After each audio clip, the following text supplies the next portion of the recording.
Hello, my future nursing officer. We will discuss about cold chain method and equipments.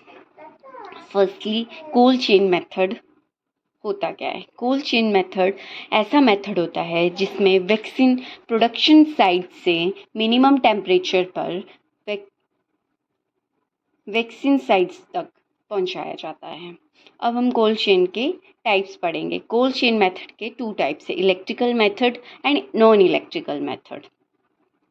Electrical method क्या होता है और non electrical method क्या होता है?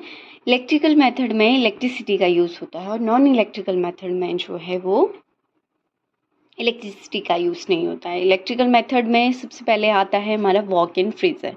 वॉक इन फ्रीज़र को हम WIF के नाम से भी जानते हैं और इसका जो यूज़ होता है वो होता है हमारा national, state and regional vaccine store पे यूज़ किया जाता है और इसका जो टेम्परेचर रहता है वो -15 टू -25 डिग्री सेल्सियस रहता है। Second one is walk in cooler. Walk in cooler WIC के नाम से जाना जाता है। ये जो है वो हमारा गवर्नमेंट मेडिकल स्टोर डिपार्टमेंट में यूज़ होता है, स्टेट में यूज़ होता है एंड रीजनल वैक्सीन स्टोर्स में यूज़ किया जाता है और इसका जो टेम्परेचर रहता है वो 2 to 8 डिग्री सेल्सियस रहता है। Deep freezer third one is deep freezer. Deep freezer को DF के नाम से जाना जाता है। ये जो है वो हमारा डिस्ट्रिक्ट लेवल और सब डिस्ट्रिक्ट लेवल पे यूज़ होता है और टेम्परेचर जो रहता है वो -15 to 25 डिग्री सेल्सियस रहता है। -15 to -25 डिग्री सेल्सियस रहेगा। And fourth one, ice line refrigerator को यूज़ किया जाता है डिस्ट्रिक्ट लेवल और सब डिस्ट्रिक्ट लेवल पे यूज़ किया जाता है। इसका जो टेम्परेचर रहता है वो -2 to 8 डिग्री सेल्सियस पे रहता है। And last one is domestic refrigerator. Domestic refrigerator also known as front load refrigerator. ये जो है प्राइवेट क्लिनिक, नर्सिंग होम में यूज़ किया जाता है और इसका जो टेम्परेचर रहता है वो 2 to 8 डिग्री सेल्सियस रहता है। These are the electrical equipments, right. अब आ गया हमारे non electrical equipment. Non electrical equipment आ गया हमारे पास, कोल्ड बॉक्स आ गया, वैक्सीन कैरियर आ गया एंड डे कैरियर आ गया।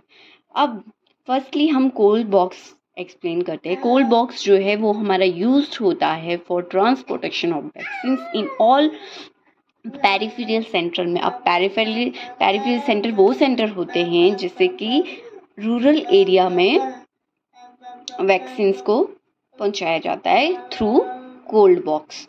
तो इसमें fully frozen ice packs are placed at bottom at side. क्या होता है कि ऐसा बॉक्स होता है, ठीक है, ये बॉक्स हो गया, ये बॉक्स होगा, ऐसे होता है, ये बॉक्स बंद होता है।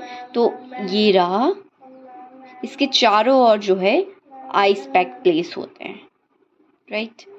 अब next one, vaccine carrier. Vaccine carrier जो है वो 4 फुली फ्रोजन आइस पैक्स हैं, है ना। 4 fully frozen ice PACS use किए जाते हैं वैक्सीन कैरियर में और ये जो यूज्ड होते हैं हमारे, इसमें जो है हम कैरी करते हैं 16 to 20 वाइल्स एट टाइम। और ये बहुत बार नॉर्थ सेट में भी पूछा जाता है कि वैक्सीन कैरियर में कितने आइस पैक होते हैं। तो हमने 4 फुली फ्रोजन आइस पैक्स जो है वैक्सीन कैरियर में यूज़ करते हैं और 16 to 20 वाइल्स जो है वो कैरी करते हैं। अब डे कैरियर में आता है हमारे 2 fully frozen ice packs are used and carry करते हैं 6 to 8 vials for few hours के लिए। मेनली यूज्ड ये नियर बाय सेक्शन में यूज़ किया जाता है। Thank you so much. Please subscribe my channel for more videos.